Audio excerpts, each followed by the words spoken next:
Welcome, everyone, to the Empowering Aging podcast. Today, I'm very grateful to have with me Lee Berkowitz. He is the founder and CEO of Welcome Back Home Care in Florida. Lee, thank you so much for being my guest today. I know I haven't done one of these in a while, so super excited to have you. It's an honor to be here. Thank you. The pleasure is all mine. I've learned so much from these podcasts, so I'm sure we'll kind of dive into that as the conversation flows.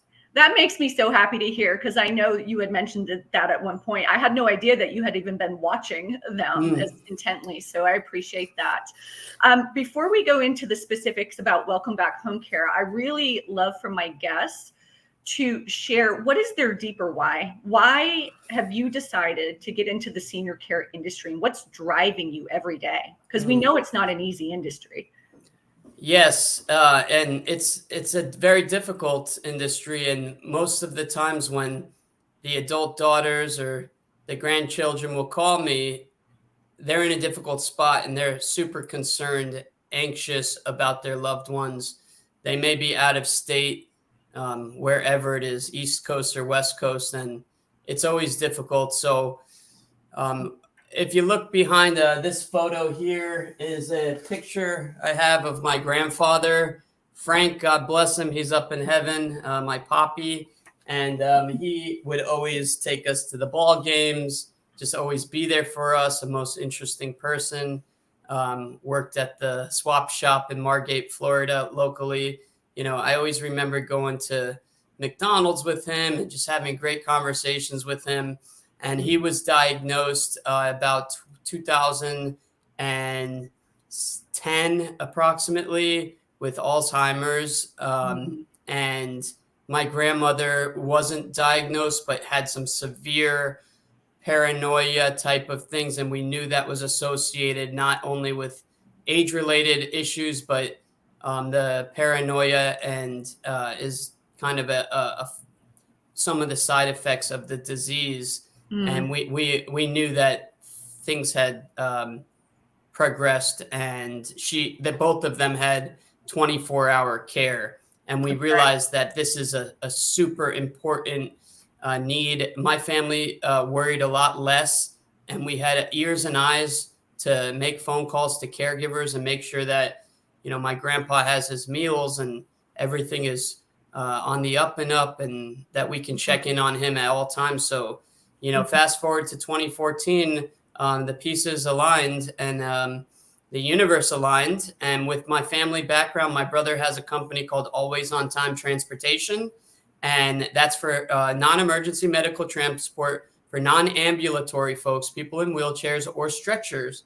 And this can be a constant type of service, like 3 days a week going to hospice, or I'm sorry, going to dialysis, yes, or a discharge from hospital to rehab. So with the strengths involved, and I knew that there was a major need for this.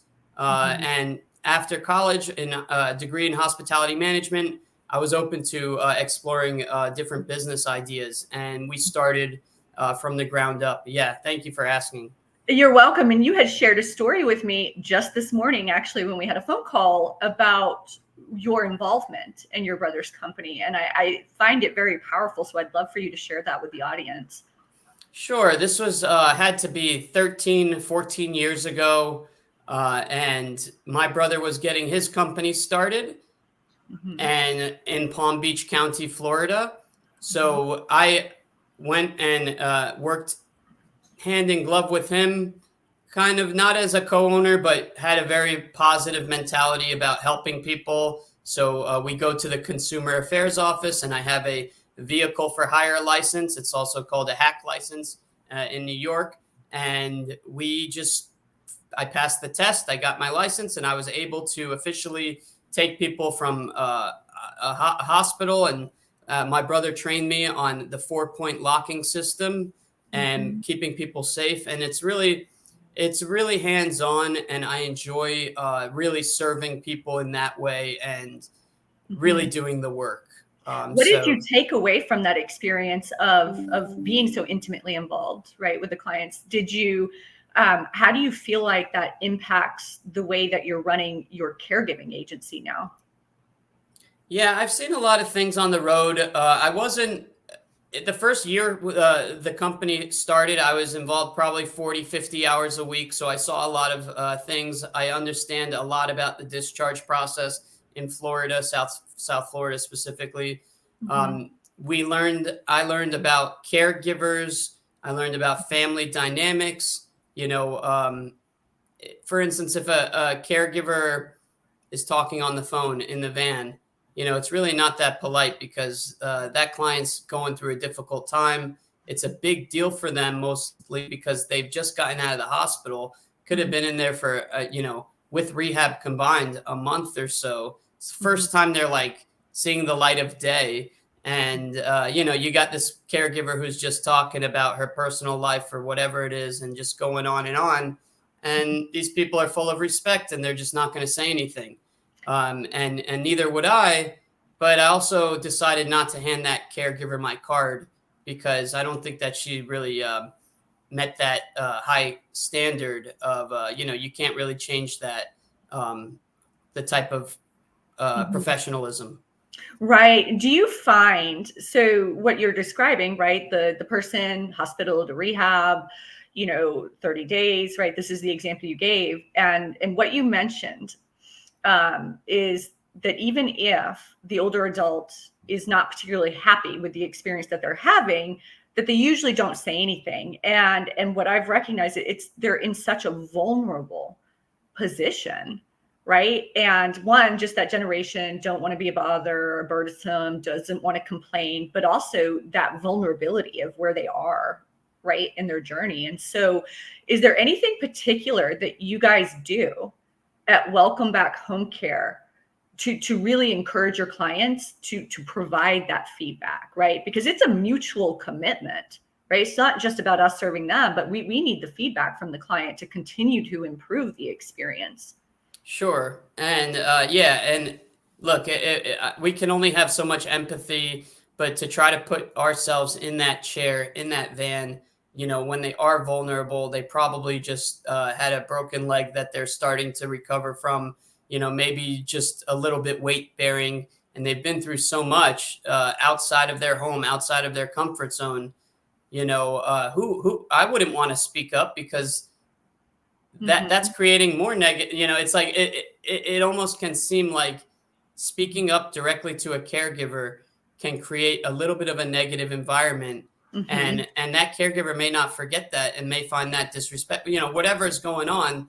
That to have a home care provider like Welcome Back Home Care, any of these other big names, it's Mm-hmm. good because you have that direct line of communication where you don't have to be the messenger, right? Mm-hmm. Handle that to the professionals. And so that's what we do a little bit different. The Mm-hmm. communication stream, we are open with our clients, and a lot of clients can even text us, and to say if there's a live-in case, there's only so much window to have an open conversation without having somebody listen in, or we understand about the environment. So we want the family to feel comfortable to communicate with us on everything and anything, especially getting started. We also have that open dialogue with the caregivers. So we can have two great people. It's just that one caregiver's perspective is they like to do like a really contribute. They really want to help hands on. And other caregivers are okay with doing just the sitting, maybe playing some memory card games. But to piggyback off your question, it really goes back to identifying some of the care goals, identifying some of the hobbies, some Mm-hmm. social aspects, even figuring out where's that person from originally, what did they do before they retired, and having some just regular, genuine conversation, asking the right questions and finding that common ground to start that comfort piece.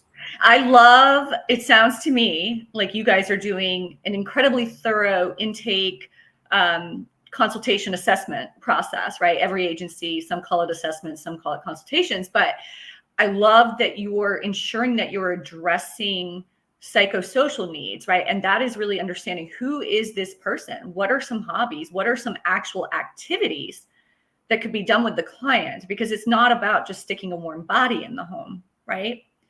Now, unless the person wants a complete introvert and just does, the light housekeeping or meal prep and kind of stays out of the way, but it's giving the client the choice.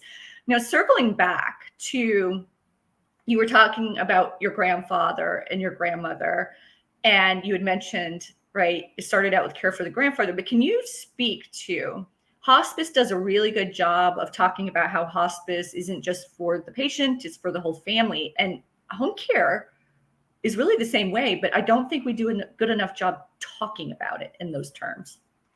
Yes, I can definitely speak on that. And also with what we were speaking about before, it's also about the home environment. So the spouse may be concerned about her social well-being. So it may be so for the family, meaning that the spouse is taking all this burden on sitting with a loved one and helping trigger the memory or being there as like a tag team partner, but that's starting to take a toll. So understanding how the environment of the home, the social well-being of the spouse and the husband, because, more than likely they're similar age ranges, and there could be some age-related issues as well that we want to look out for, and we want to help kind of in a most delicate way, let them know that we're here for them, and maybe just allowing that social well-being for the spouse. Maybe that's going to increase her quality life and also create that better environment for the home. Right. So it may just take somebody, and oftentimes I do say this to somebody who's concerned and they have dementia, they're confused, and they say, well, what do I have to do with the caregiver? Like, do I have to, sit with her, entertain? I said, no, this is for your wife. Your wife needs a little bit of time to get out. And so she's there. That's all I had to say. When you say this is for a family member. And so, yes, it's definitely, hospice does a good job of saying this is for the family. This is a great service, a lot of resources available. And we're not just going to be the end of life, transitioners. We're actually going to help the whole family. And that's what home private duty, everybody's different, how far they go to reach that line where it's say, okay, now it's time for geriatric care management. So we're going above and beyond, and to create these positive environments, but also know when to facilitate that free consultation referral and this is part of your philosophy that I've learned, being involved with organizational relationships in the community that can help create trigger referrals that people will come back to you and say, thank you, this did work out well. Right, exactly. Because it's about how are we going to be a problem solver, right? Even if it's outside of the scope of non-medical home care, but often there are numerous needs. And do we have the vetted, trusted relationships with other people in our industry to be able to wrap resources around the care recipient and the family? We do have a question here. So cool. My good friend, Mike Nally, that I have not spoken to in a while. Hi, Mike. Thank you for tuning in. Has caregiver retention been a struggle for your agency? And how have you been able to improve your retention levels? Mike, thank you so much for the question. We're here in South Florida. We're a nurse registry, and we've been doing this for 10 years. I understand it's a whole nother conversation about the agency or the registry. What's the difference? Mainly like the 1099 independent contractors. But we understand the caregiver flows. A lot of the caregivers with the agencies are with the registries. So my main, what's really built us a solid distinction, foundation is our word of mouth approach that, I'm giving all these home care owners secrets, but I could tell you all my secrets, but it really takes a lot of action and really developing these relationships. So knowing the nursing schools, every single nursing school instructor, every single person that answers the phone. I have a team working with me to set up appointments to go talking to the graduating class, and just getting the name out there to real people, talking to real people. That's how I've done it for the past 10 years, meeting real people, whether in the transportation vehicle. I understand that's a strength, and it's something that not all home care companies have. But, there's kind of similar ways to find caregivers without using Indeed.com. So Mike has another. He said, that's a great response, Lee. So am I understanding, are you guys using Indeed.com in addition to really this more tactical, hands-on approach to recruiting, or are you guys just focused on getting out in the community and targeting certain schools and getting in front of caregivers in person to educate them about the opportunity? At this point, we've grown and have a two-tier approach. We're using ZipRecruiter on one of their high premier. We're in Broward County in Coral Springs, Florida, also Delray Beach. So we recruit on both ends. We always have someone at the office willing to accept walk-ins if for some reason they can't do the portal online. That's something that we had a goal about 9 months ago, was to create a very user-friendly portal, and it's constantly ongoing technology. We happen to use a company called JotForm, but there's other companies that can try to make my advice, and we're still working on it. We're actually doing a relaunch, a brand new website, so this is all going to change. But we want to make it as simple as possible. Upload all those documents, make sure everything's ready to go and not expired. And when we come in to introduce ourselves, to do that face-to-face, it's not going to take an hour and a half to do all those signatures and everything like that. So that's one also layer of distinction, that we basically can have a caregiver fully ready to go without actually having them physically present. Although we do meet them physically at this point, we're ready to rapidly grow. And we have every Friday, we get an update on our HR compliance person. How many caregivers have came in? What are their expertise in? How many years do they have dementia experience? Are they so on and so forth? We have different tags for availability. Very super organized. And thank you for your question. That's a great answer, Lee. So let's dive into the story of Welcome Back Home Care. You had your personal experience with your grandfather, your grandmother, and then your brother started the transportation company. You were involved, face to face, providing transportation for seniors. And then what led you to establish Welcome Back Home Care? So in 2014, early on, I'll take a step back. I grew up in Coral Springs, Florida. I went through the school systems. I graduated in 2005 with a degree, in high school with actually a Bright Futures scholarship. I was bright enough to get to know all the teachers and, work with them and get them to like me a little bit, where, I can kind of negotiate a little bit on those test scores, so I did good. There was a lot of cooperation. I got through it. And I'm not, I was a lot into having a good time and not into studying. But in college, I learned a little bit to be a better student and be a continuous learner and absorb a lot more information, working in groups in a hospitality management general track. So in restaurants and hotels and things of that nature, you have to have teamwork. You have to work in groups. You have to know the systems. And that is something that I've cut my teeth in hospitality. So after I graduated in 2012 with a little bit of background and how to cook and different things that nature, I went off. I did a little traveling, and I was quite of a serious poker player at the time. So here, people are telling me I should share this more. In 2014 of July, I won a poker tournament in Pompano at the Harrah's Casino. And the word kind of spread that I won I had a nice windfall. And I don't think it was a coincidence, but not too far after, someone offered a license for sale, for a transfer of a license. So this license had 0 clients, but it did come with some good policies and procedures that we kind of like fine-tuned. And fast forward to 2015, we passed our state with the state.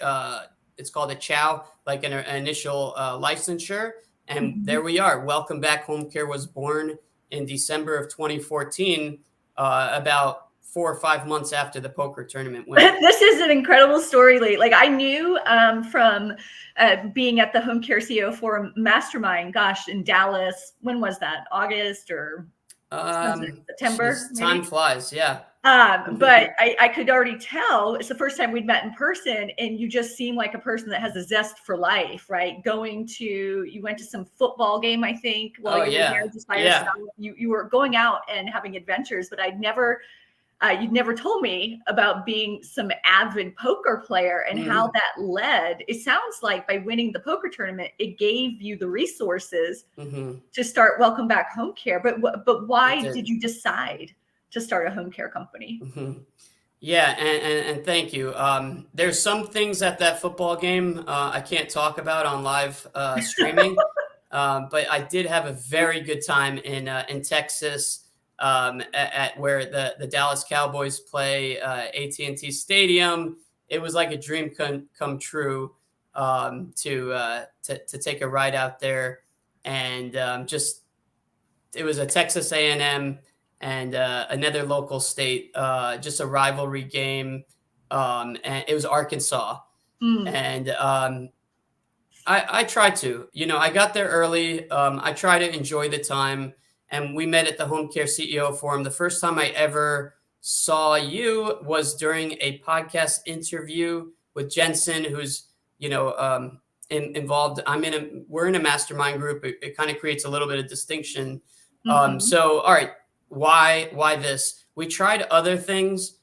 This convenience store idea, like it's called Mr. Shipper, taking in items, making keys for people, selling beverages or whatever. Like, it's just not for me, sitting in one spot. Like it could be an income producer, be nice, but we chose something in a different direction completely, because my goal was always to help people.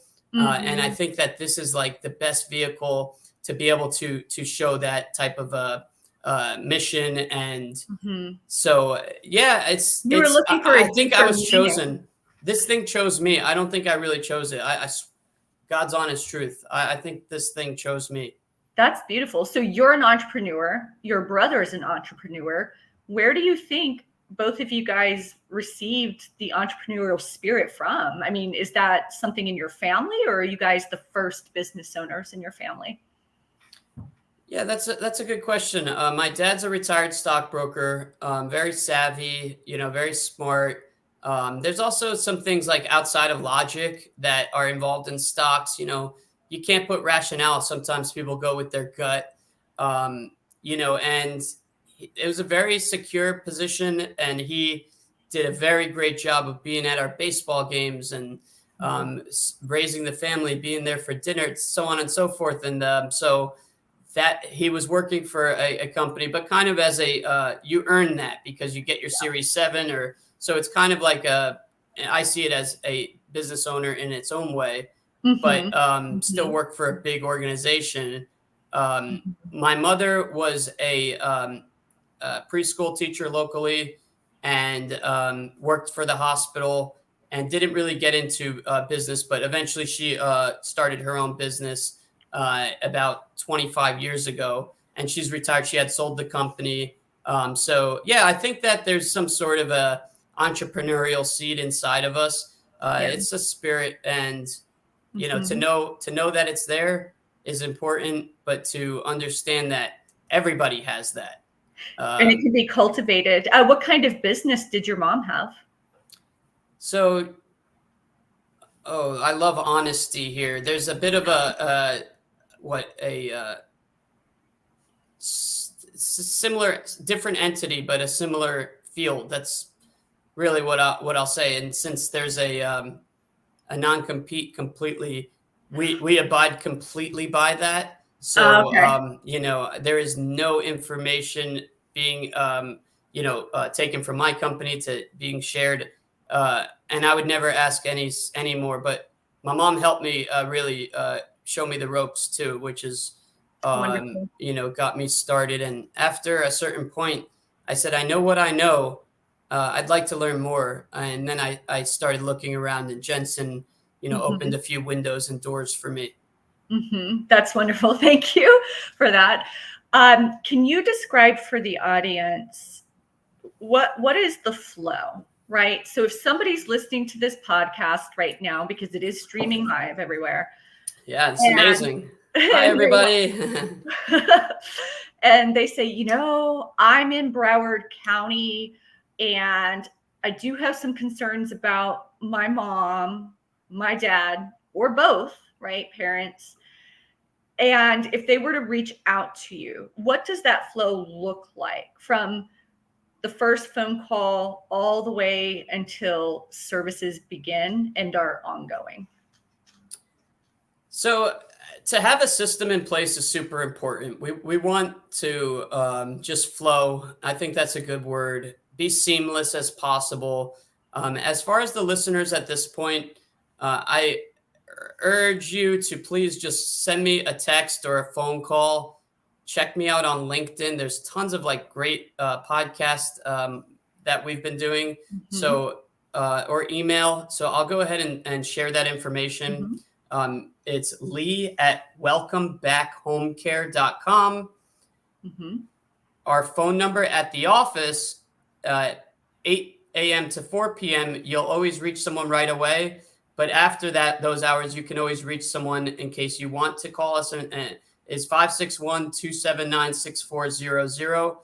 We're 24-hour service. And then please call my cell phone. I'm always up. I'm always around. Text me, call me, 561-665-1998. Yeah. Mm-hmm. So 24-hour service, let's talk about that, right? Mm-hmm. Yeah, sure.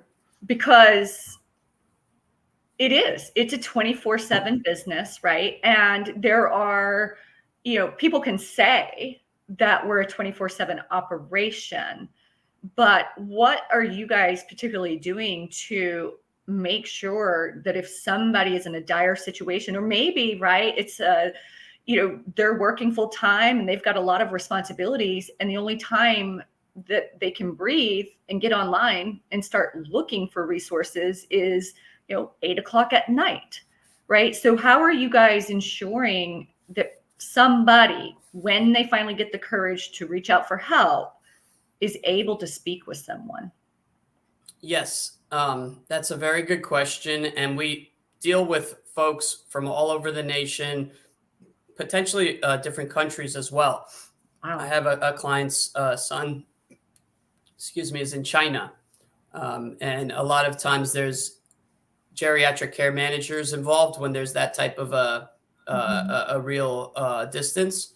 So you can always call me, and also check us out at welcomebackhomecare.com. Mm-hmm. So the way it's 24 hours works is this. On the website, on every brochure, every card is my cell phone. That's one way. Am I going to answer at 3 a.m? Not really. I'll be honest, most likely not. Yeah, I may catch you, but there's an office line, and we have someone who's on call 24 hours, 7 days a week. So you always have access to that emergency line. When you call the number, just listen to the prompts.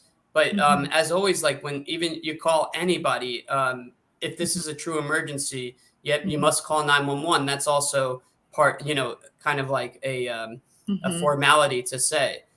So some of the strengths when there is an emergency, but it's kind of a quasi emergency and things can wait and you don't want to call 911. You can call us, and using the organizational relationships, my brother's transportation company, Lloyd, Berkowitz, always on time transport, we can pick and choose when you're going to get picked up and also which hospital you go to, because you don't have that type of, you can request them, but they just go exactly where they go, depending on where the incident happened.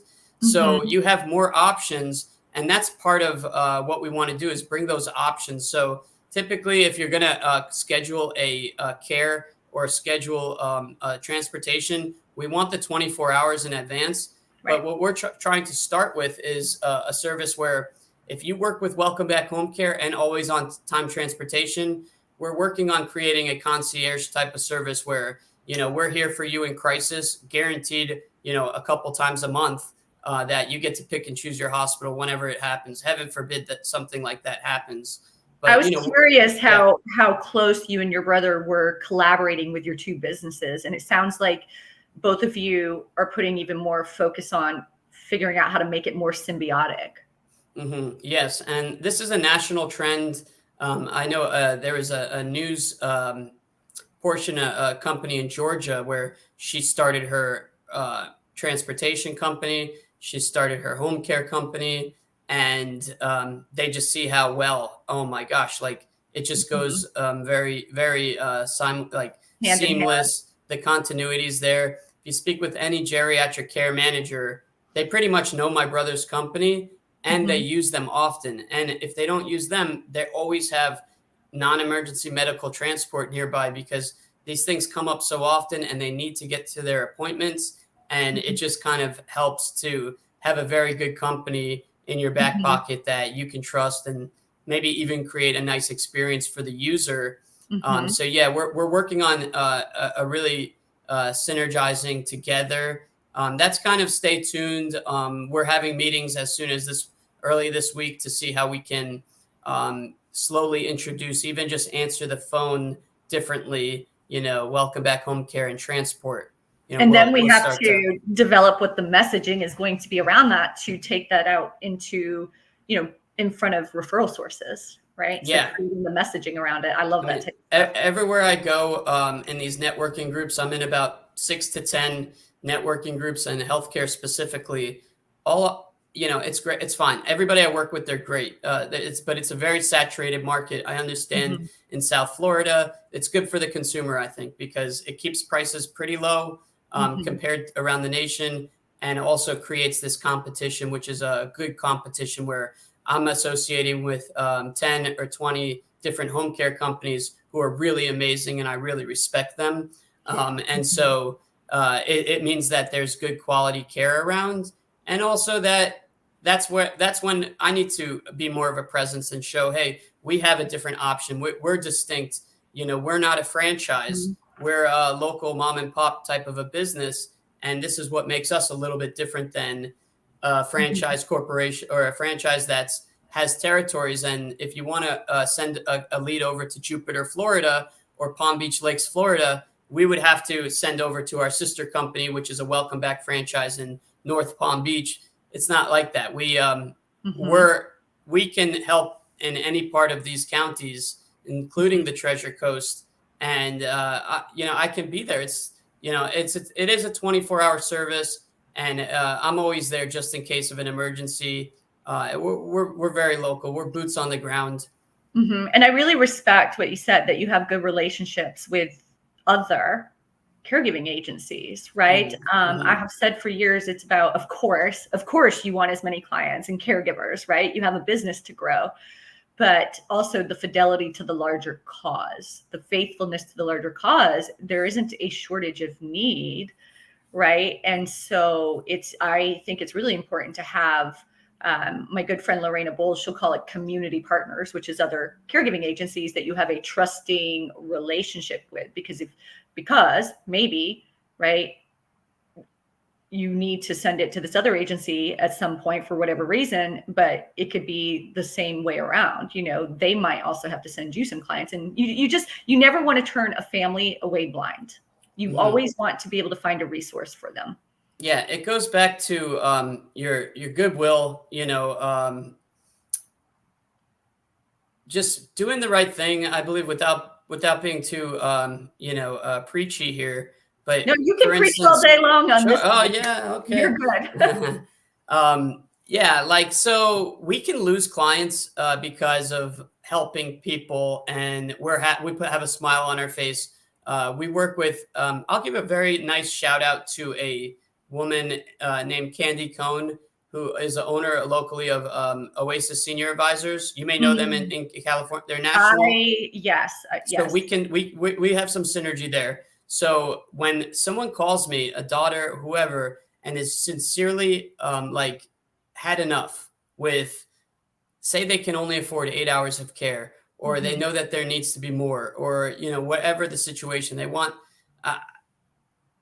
When they say I want mom to move because I want her to be closer to me, that's the one thing I don't necessarily agree with. But whichever it is, I refer the expert, Candy, and she just wrote me she's top of mind. She wrote me a positive recommendation on LinkedIn. Congratulations. And we cross refer, and her clients that I refer to her, like, will move to Boston and will help facilitate the caregiver, or they'll move like out of their home and into a beautiful facility or community. And she has all the background information on all this great, you know, communities and how much they cost, what type of food they do, all these different. And every time I refer, the clients say, "Thank you, Lee. You know, you really helped me. You know, it was really a good change for us." And we leave with a smile, because that's a long-term approach.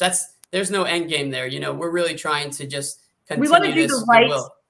the right thing by the client and the family. And a lot, you know, it's about finding the sustainable solution. And, you know, depending on budgets, even if somebody does want to stay home, all the way until they pass away, if the needs increase, hours increase, and maybe that's just not going to be sustainable. And so what we want to try to do is get ahead of it, right? And as much as we want to keep them on service, if it's going to put them in a precarious situation, then we need to have, we need to not be negligent, and we need to identify that maybe we bring in somebody like Candy, who does the senior living advisory type of work, right? To find a sustainable solution.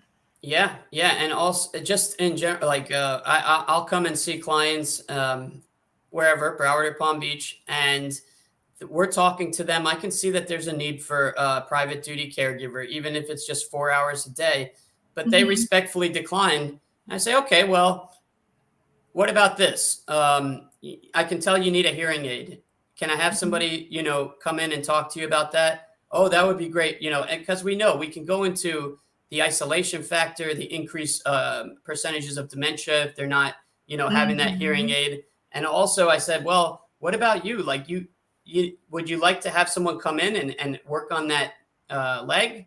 You know, you said that you were in the hospital and you had a broken leg, and you want someone to come out. This is no cost. You know, this is through your, and although we, just to specify, we don't do home care. We don't do the home health, the home therapy, health. the physical therapy. We have good relationship partners, and we keep a close eye on them to make sure the service is there.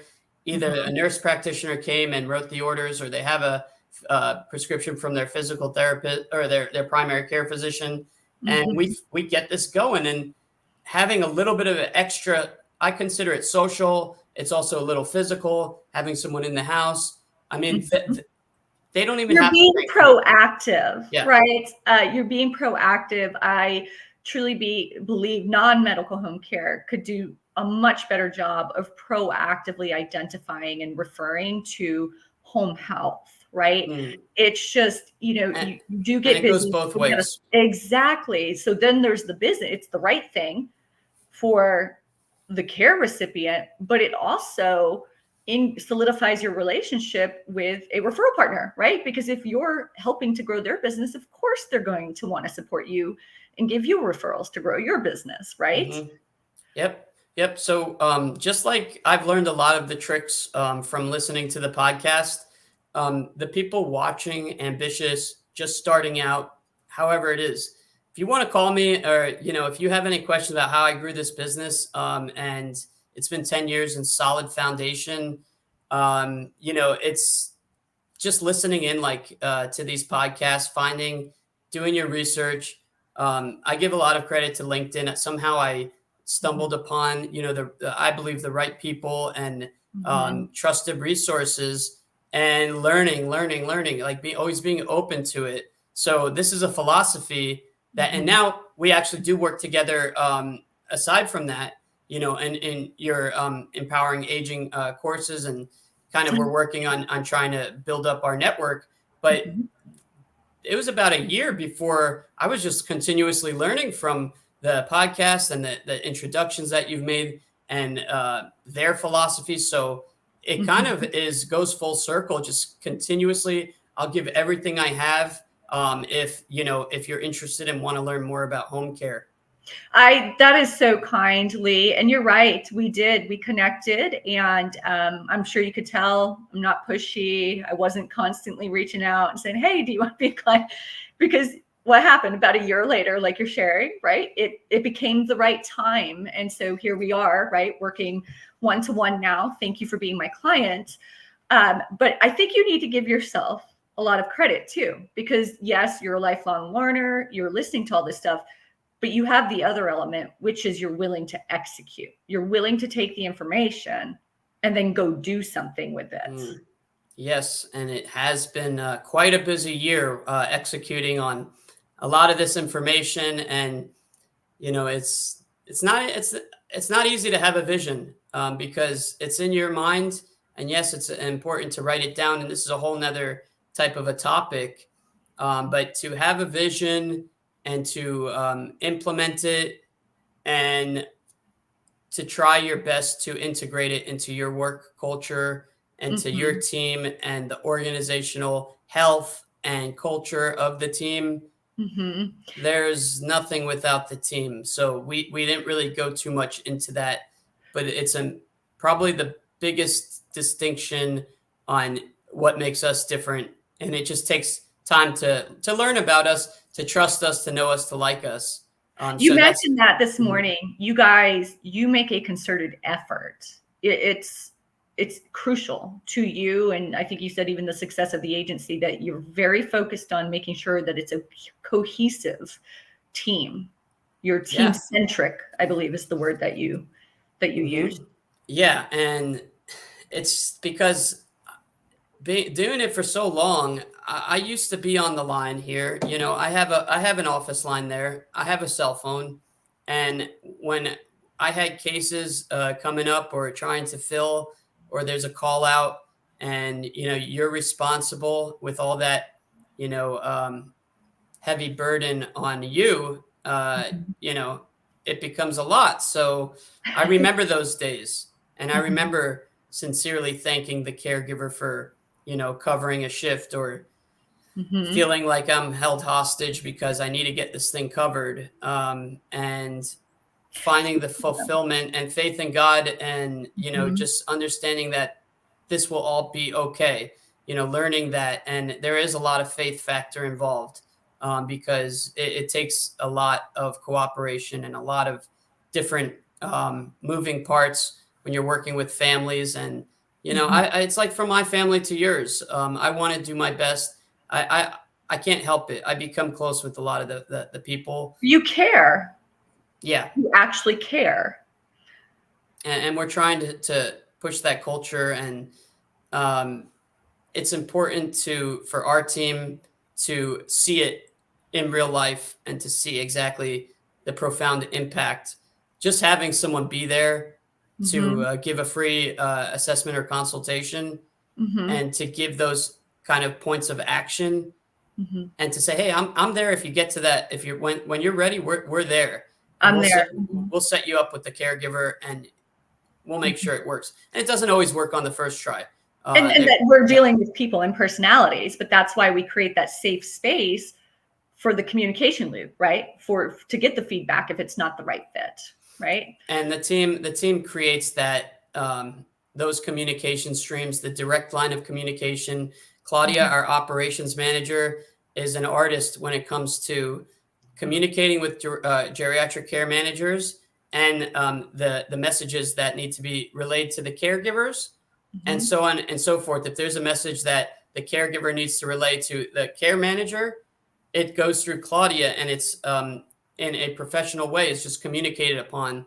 And there's not that lost in translation, lost in communication. Oh, I forgot to, do this, or you have it's a trust. Very clearly defined. Your process is clearly defined. So 10 years in business, and a few moments ago, you were sharing that at one point, I think most business owners go through this, that feeling of overwhelm, potential burnout, right? Because you're doing so much yourself Yes. at a certain phase. Do you have any advice for other caregiving agency owners, really anybody in our industry running a business, on how to avoid that burnout, how to manage the overwhelm, and to stay healthy yourself? I think it's so important because if we're not healthy, the organization isn't healthy. So I'm a advocate of self improvement, constant learner, and constant being in touch with my spiritual self, seeing how I am, how what's going on right now, or Mhm, how am I feeling? mhm, Can I be meditating? But mhm, there's holistic modalities, uh, a lot of massage therapy, mhm, and a lot of acupuncture, like on a monthly, mhm, helped me personally, not with any mhm, physical ailments, but with mental stress. mhm. And And that was how did my you have the discipline? Because I hear owners all the time. I mean, I do it to myself even. Yes, I know I need to carve out some time for self-care, but then when it comes down to it, being disciplined in that. So how did you force yourself? Did you just put it on your calendar and said, this is what I'm doing, no matter what? Mm-mm. No, it was more of a instinctual. I know it. I feel it building up, and I need to release this stress. Mhm, And it's sometimes I would go to the movie in a nice iPic theater, mhm. and honestly, I would just fall asleep the whole time. It was just that type of But just exhaustion. a complete getaway. Yeah, like I'm a different person. I'm fully, capable, and but it can take a toll. And so that's the one thing, just trying to find the time, with your spouse, with your family, with your dog, loved ones, friends, carve out Mhm, that time, breathe, go to the beach, please. Go see a sunrise if you can, go see a sunset, go walk in nature. mhm, Make sure you take those days off. Please have a good team in the office so it's not all on you. And mhm, if you don't have one, contact um, Sarah or someone, because there's companies that specifically find coordinators, mhm, compliance officers, human resource recruiters. So the hardest part of getting to where I'm at is building the team. And mhm, again, none of these people ever came from an internet, profile. Everybody I know from a local organic word of mouth recommendation, and that's why our team's so strong. So without being too overconfident on what we're doing, because I'm human, it really was not good. And there's always, like everybody has, kind of setbacks in their faith, mhm, or wondering if this is the right thing, is it mhm, worth it? Just keep mhm. pushing, and It's so schedule true. that pedicure or whatever makes you feel good. Lee, that is really phenomenal advice for all the We, owners listening, because you know what? I think we all go through it and we need somebody on the outside to tell us and say the things that you just said. So I personally yeah, appreciate we that need to insight. love ourselves as much as we love our clients, and I think sometimes we give more than we actually give ourselves. And then Like we we feel give ourselves depleted. up, we give everything, like, so we having fun is important. Whatever you like to do, I'm an outdoor sportsman. I love to cook. So poker I've been dabbling with a little bit, and just finding the passion. Mhm, That's really all I'm trying to do, is follow the passion. I think that there's a lot of mhm, energy there, to follow the mhm. passion. Making time for the other aspects of yourself. So I know that we are over. And so before we log off here, we're going to have to get you scheduled again because I still have a bunch of questions that I didn't even get to. So we'll get you back Let's on. go. Yeah, yeah. But let's remind everybody what geographic areas you serve and how they can reach out to you if they want to have a conversation about care options for their loved one. Sure. So my name is Lee Berkowitz. Last name Berkowitz. just send me something on LinkedIn. I would love to see a message saying, hey, I saw you on Sarah Barker's Empowering Aging podcast. That would be fine. Just look up Lee Berkowitz, Welcome Back Home Care. We service Broward County, the county I grew up in Coral Springs, Florida. We have an office. We service Palm Beach County in Delray Beach, where I used to reside. That's where we started. And we also service the Treasure Coast, which is Martin County, Indian River, and Port St. Lucie. And just go to welcomebackhomecare.com. Call me on my cell phone, 561-665-1998. If you didn't remember that or didn't, just ask Sarah for me. I'd love to speak with you. And just that I'm in South Florida doesn't mean we can't help somewhere else. We have lots of great national organizational relationships who we trust and know and have building through education, experience, and empathy. That's beautifully stated, Lee. Thank you so much. Thank you. Well, thank you to everyone for tuning in to the Empowering Aging podcast with Lee Berkowitz, the founder and CEO of Welcome Back Home Care. As a reminder, upcoming Senior Care Sales Solutions Academy in San Diego, California, next week on Thursday and Friday. That's March 7th and March 8th. If you're interested, please reach out to me. And also, if you see this and you'd like to be a guest on the Empowering Aging podcast, let me know.